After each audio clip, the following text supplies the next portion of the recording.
Hello, saver. Whether you're saving for that trip to the tropics or saving for an emergency, now is the time to take advantage of Wells Fargo's savings options. Wells Fargo offers savings accounts that can help you save towards your goals. So, what are you saving for? Visit a Wells Fargo branch or wellsfargo.com/save to open a savings account today. Wells Fargo Bank, N.A., member FDIC.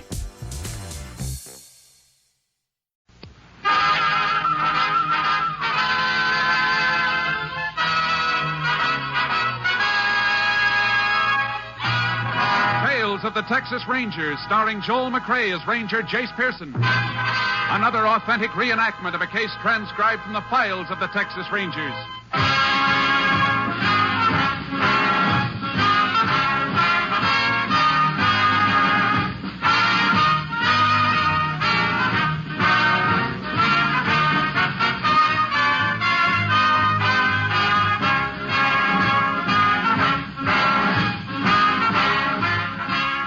Names, dates, and places in the following story are fictitious for obvious reasons. The events themselves are a matter of record.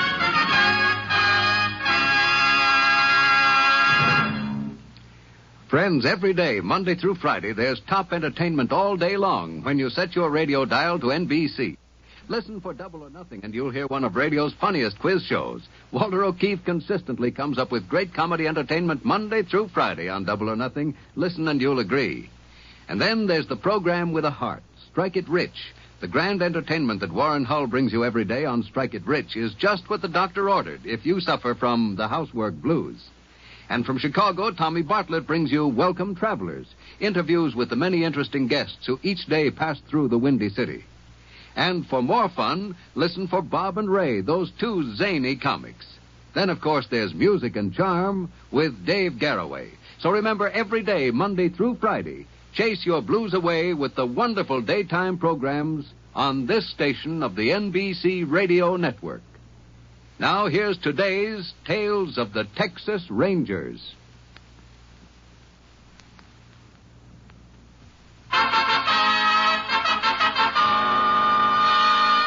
And now, from the files of the Texas Rangers, the case called Illegal Entry.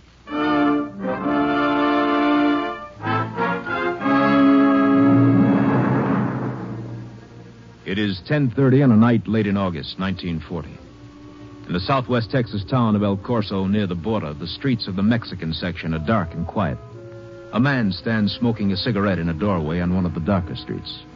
When he hears steps approaching, he throws his cigarette away. Hey, senor. Si?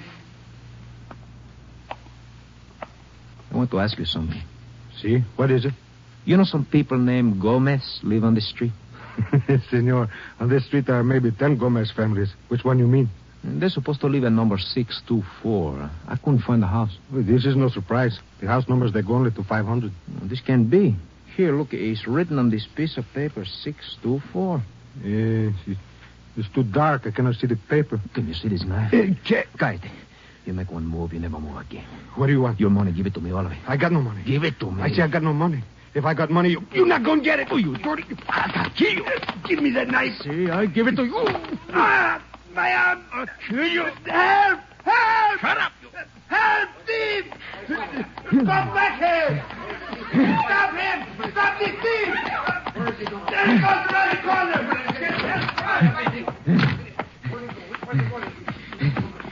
He's going up the stairs! ¿Qué pasa aquí? What is all Shut this? up, you. Get back in that room. What? Shut up, or I slit your throat. Sí, You all alone here? sí, señor.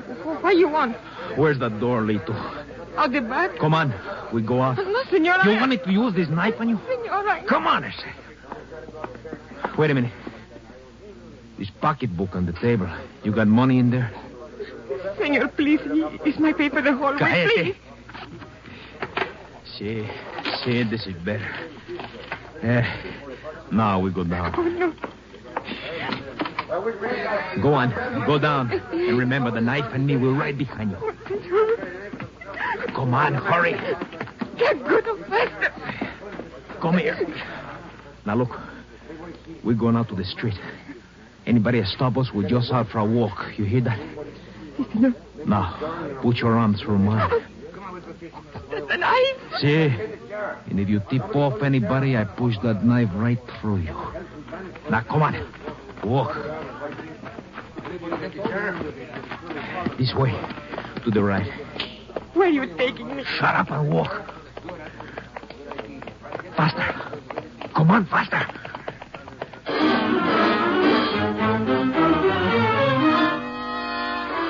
The people searching for the fugitive became suspicious when they saw a light on the Maria Santos front door and failed to receive an answer to their knocking. The sheriff was summoned. When he gained entrance to the room and saw the back door open, he phoned for assistance from the Texas Rangers. Rangers Jace Pearson and Clay Morgan were assigned. Ranger Morgan arrived first, and after a preliminary investigation, went out to his car to send a radio call. Can KDXA give lab crews approximate time of arrival? Lab crew will be at El Corso within 2 hours. 10-4, Unit 22 clear. KDXA Austin. Over here, Jace. Been here long, Clay? Oh, maybe half an hour. Left the sheriff in charge upstairs. The report I got said a hold-up man stabbed somebody. Yeah, and then took off. Happened about 2 hours ago. Fellow hurt bad? Just his arm. He helped chase the thief. People around here think the man went into this building. What do you think? I know he's not here now. There's a room upstairs with a back door open. Man could have gotten in and taken the girl that lived there along with him for protection. Sure she wasn't in on the deal? Well, I thought of that, but the fellow who was stabbed said there was only one person. The stuff from the girl's purse is dumped all over the place. She could have been robbed, too. Anybody get a good look at the thief? The victim said the man was Mexican. Couldn't see his face, though, too dark. Any possibility of prints up in the girl's room? Well, I found a few on her purse, pretty blurred. They could be the girl's. I called the lab anyhow. Uh-huh. Well, looks like our best bet's to find that girl. You have a description of her? Better than that. Found a picture in her room. Yeah, one on the left is her. I'm going to take it over to the sheriff's office now and put it on the wire. Anybody doing a house-to-house? Yeah, the deputies are taking care of that. Well, I better get moving. You coming along? No, I reckon I'll get upstairs and have a quick look around. And I'll give those deputies a hand looking for the girl. Okay, Jay. See you as soon as I get... Clay? Oh, hello, Sheriff. Oh, howdy, Jace. You're just in time. All right, what's up? My deputy called. They've located Maria Santos. She all right? I don't know. My men found her in a boxcar down at the freight yards.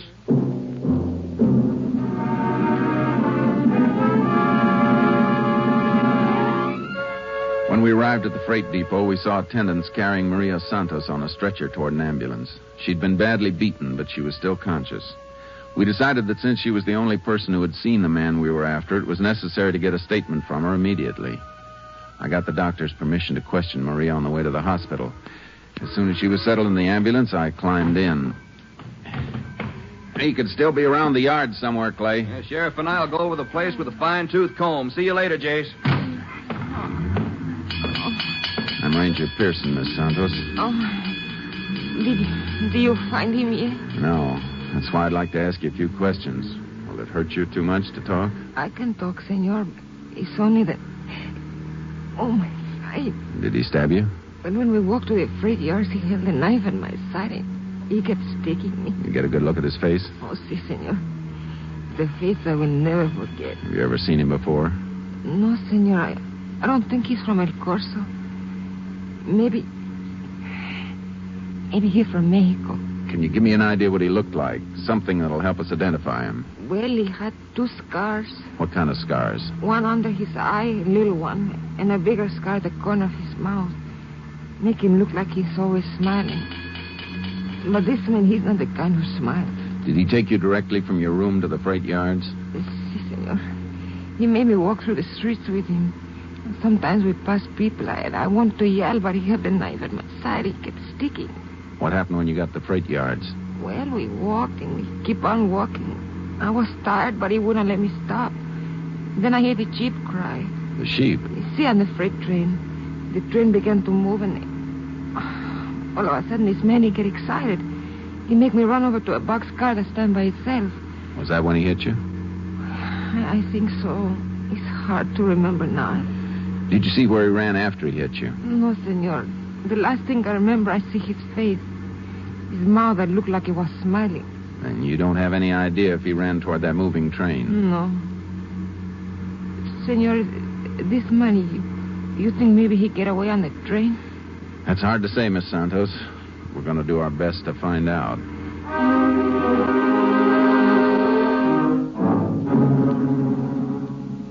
As soon as we reached the hospital, I got a ride back to the freight yards. Our man had not been found.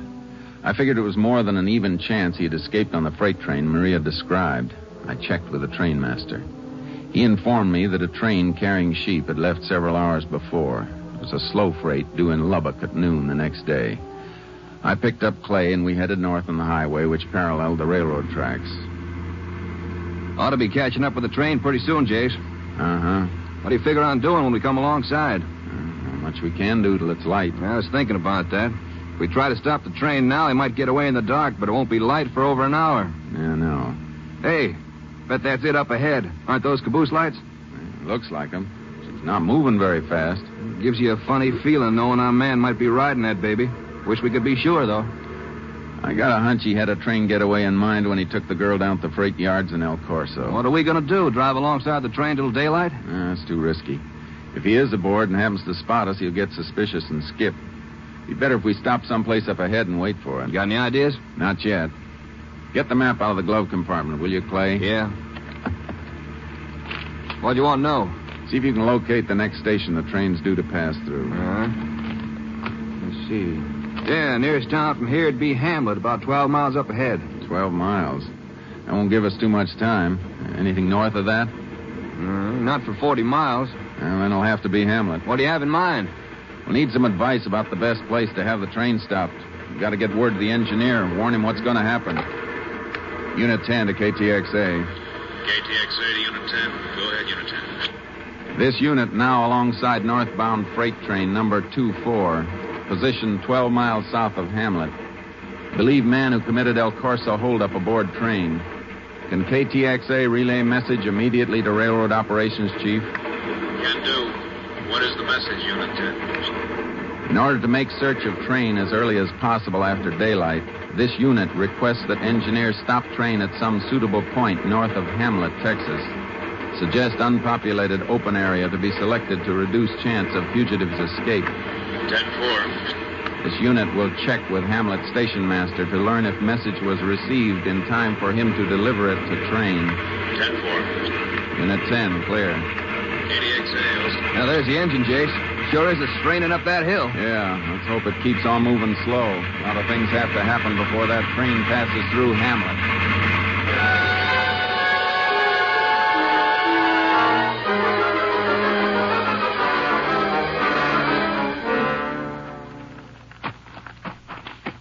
The door must be around the other side. Yeah. Sounds like the station master's doing some typing. It could be the message for that freight. If he doesn't type any faster than that, the train will be in Lubbock before he finishes. Howdy, gents. Hey, you must be them Rangers want to have 24 stop. That's right. Just got the message in on the ticker here. Typing it up now. Now, don't let us disturb you. Oh, you ain't disturbing me. Not a bit. As long as I've been here, I learned how to type pretty good. And talk at the same time. Uh-huh. Gonna have the engineer stop 24 up at Twin Forks Junction. If that's all right with you fellas. How far is that from here? 18 and a half miles. Or it'll be good and light time she gets there. Pretty flat country? Oh, flat in the palm of your hand. You can see 2-3 miles both sides of the track. That's fine. Hey, isn't that the train? Yep, that's her. Yeah, right on time, too. Well, you sure you're going to finish that message before it gets here? Why, sure. She's got a good quarter mile yet. Here we are.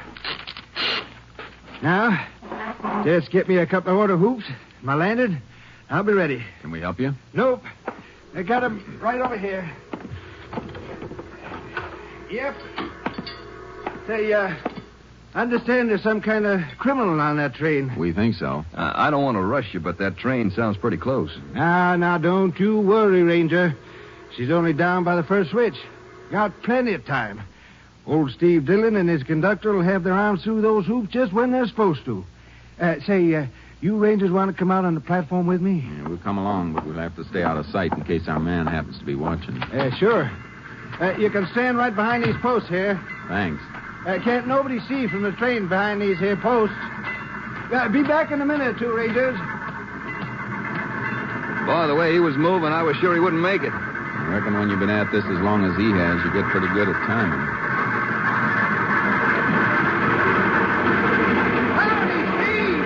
Engineer got the one hoop. Yeah, keep your eyes open, Clay. Maybe we'll spot somebody aboard. Not if he'll poke his nose out now. Probably sleeping. Maybe so. Mostly sheep guard. Not likely he's one of those. It's hard to say. There's enough others for him to hide in. Driver, John!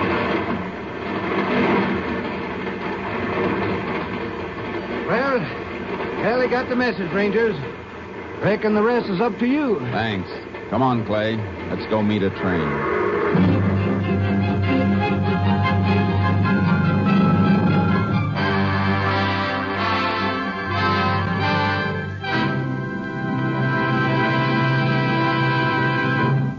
In just a moment, we will continue with Tales of the Texas Rangers, starring Joel McCrea as Ranger Jace Pearson.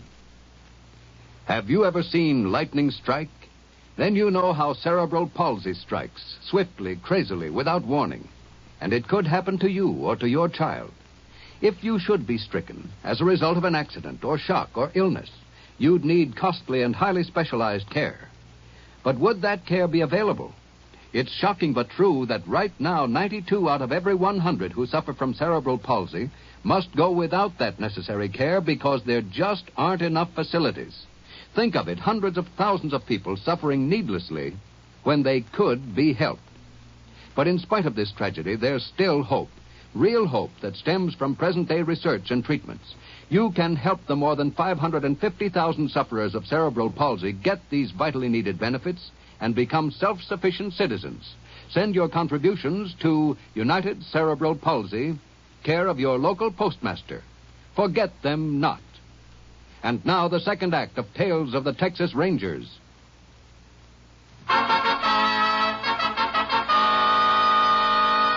We continue now with Tales of the Texas Rangers and our authentic story, Illegal Entry.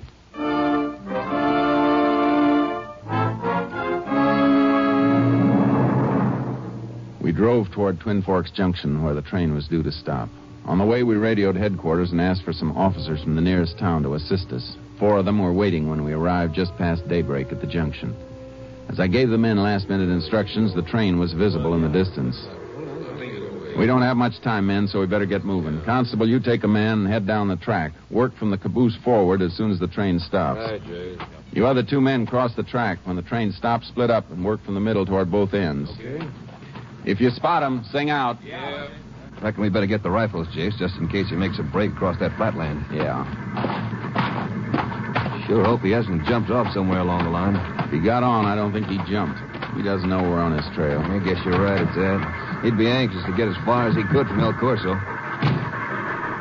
Hey, she comes. We better get over and signal the engineer exactly where we want him to stop. Seems like he's going pretty fast. Reckon that old station master got the message mixed up? Don't think so. She's starting to slow down now. Yeah.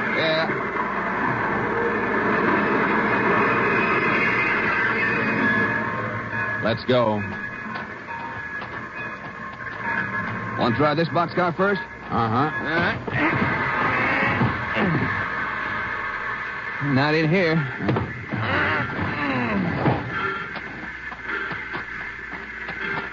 Next one's a sheep car. Probably won't find him in there. And we just check to make sure if he... Clay. Huh?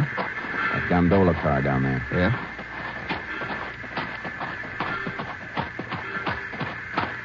See? Somebody poked his head over the side just for a second. Come on, we know you're in there. Come on out. Sure you saw? Hold this rifle. I'm going up and get him. Right. I'll keep it covered, Jace. But watch yourself. Okay, you. Come on, get up and get out of that corner. I said come on. Drop that knife. Let me go. Let me go. I said drop that knife. That's better. Now I'll take it. My shoulder. Come on, get out of this car. Move. Okay, up over the side. All right. You all right, Jake? Yeah. What you want from me? I didn't do nothing. Yeah, looks like the boy we want, Jace. Uh-huh. Those 2 scars on his face. Check with the description. Tell the engineer to go ahead, Clay. Sure. Okay, we've got him. What's your name? I didn't do nothing. What you want me for? What's your name? Jose Lagura. You're under arrest, Jose. ¿Por qué? For robbery, assault, and kidnapping. Come on. I don't go nowhere, you hear? Grab him, Jay. Grab him. Yeah. You don't get me. Put the cuffs on him, Clay. Yeah. You got the wrong man, senor. I didn't do nothing. Maybe not. A couple of people saw you last night. Could be you'll change your tune when they see you again. Come on.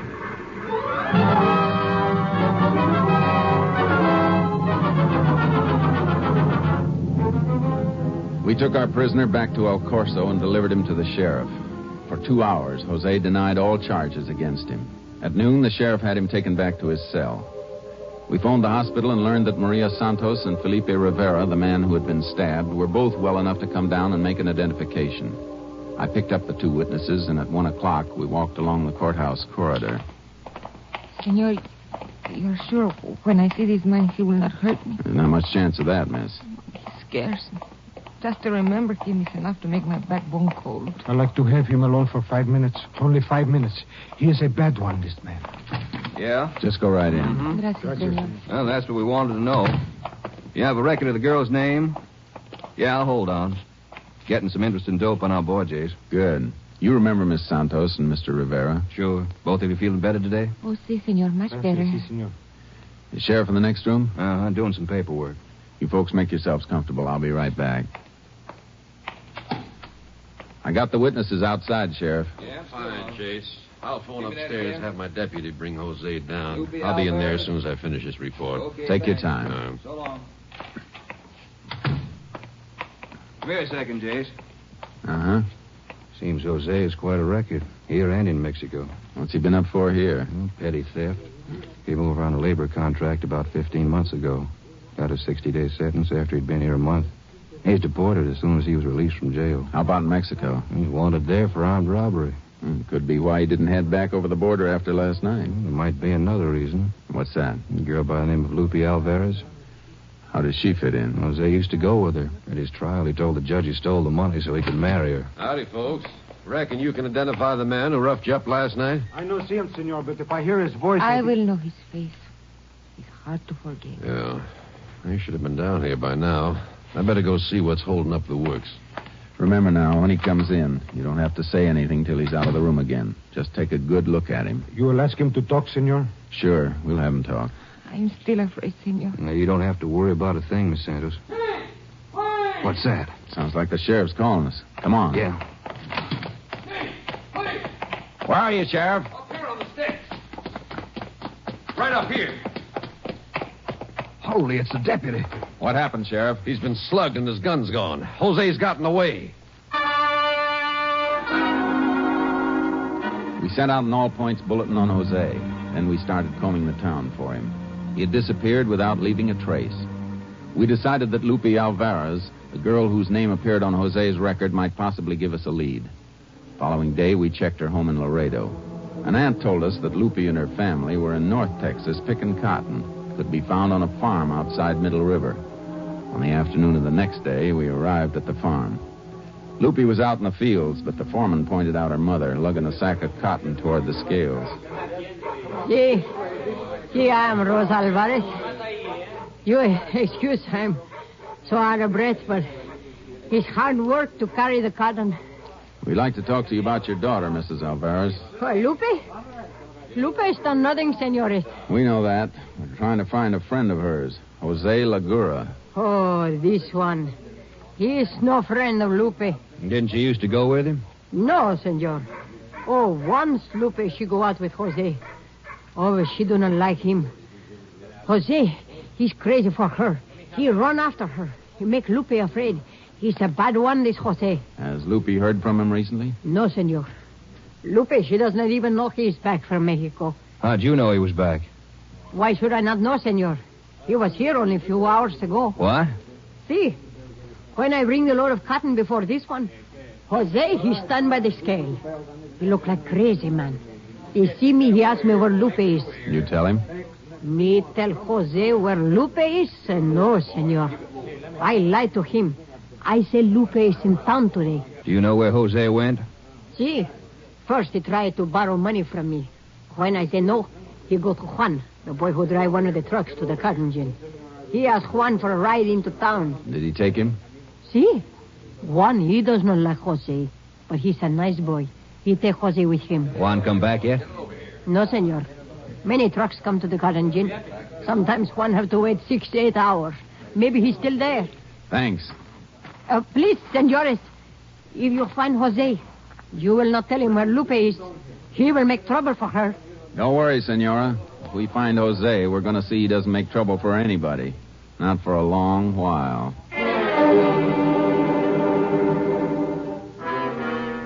We went to the Cotton Gin and found Juan, the boy who had driven Jose into town. His truck was in the middle of a line of trucks which moved slowly toward the gin. Juan told us Jose had borrowed $3 from him and gone on into town to get something to eat. He'd asked Juan to wait at the gin, saying he wanted to ride with him back to the farm. We decided our best chance for picking up Jose was to watch Juan's truck. We stood behind an empty wagon near the gin and waited. I don't know, Jace. It's been over an hour. Maybe we'd have done better to cover the town instead of waiting for him here. Maybe, but I think he'll head back here. He wanted to get out to the farm, make another try to see Lupe. He could have walked. Not likely he did. 6 miles out there. He knows he's got a sure ride here with Juan. All the same, I'd feel better if I knew exactly where he was. Don't forget he's got that deputy's gun and Clay. Huh? Walking toward the truck. Yeah. Look at the way he's staggering. Hey, Since he didn't use that $3 for food. Why you Let's sit go. up there like that, huh?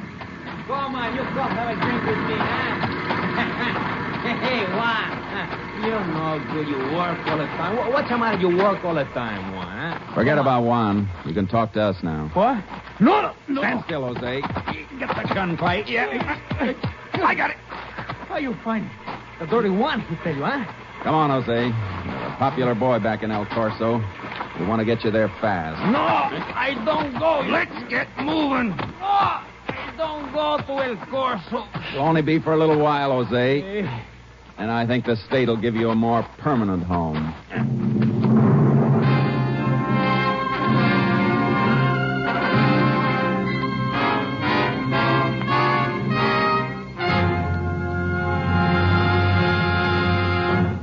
In just a moment, we will tell you the results of the case you have just heard. Later today, friends, you're invited to hear the sparkling premiere performance of a new radio series, Best Plays. Best Plays will present a series of one-hour adaptations of many of the nation's great stage shows. Today you will hear Maxwell Anderson's Winter Set, co-starring Burgess Meredith and Maureen Stapleton. Then later, be sure to hear Meredith Wilson's Music Room. Meredith will bring you the finest in recorded music, as well as interviews with some of the music world's greatest artists. Yes, Meredith Wilson's Music Room is another new addition to your Sunday lineup of great radio listening on the NBC Radio Network. And tomorrow, you'll hear more top musical entertainment on NBC. Monday's musical offerings this week include Eleanor Stieber on The Voice of Firestone, Dorothy Warrenshold and Gordon MacRae on The Railroad Hour, and Michael Rabin on The Telephone Hour. So make your Monday evening listening a relaxing pleasure by tuning to all these wonderful musical shows. Now, here is the conclusion of tonight's Tales of the Texas Rangers.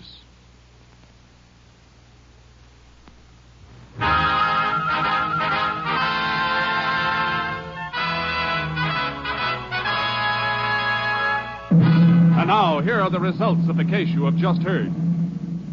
Jose Laguro was tried and convicted on counts of armed robbery, felonious assault, and kidnapping. He was sentenced to 23 years in the state prison at Richmond, Texas.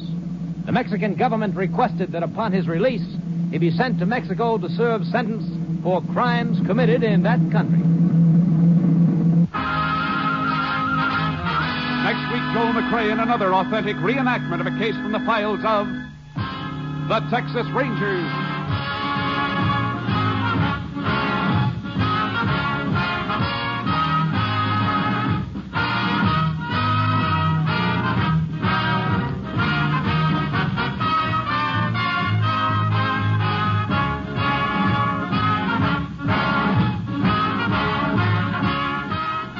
Joel McRae is currently seen starring in San Francisco Story, a Warner Brothers release.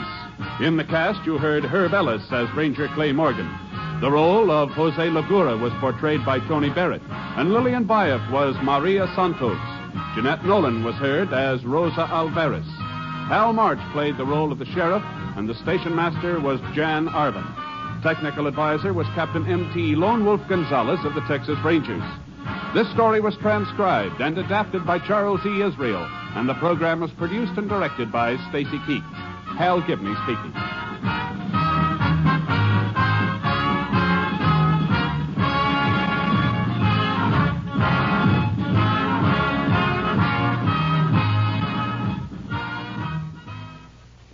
Tonight, The Chase brings you more adventure on NBC.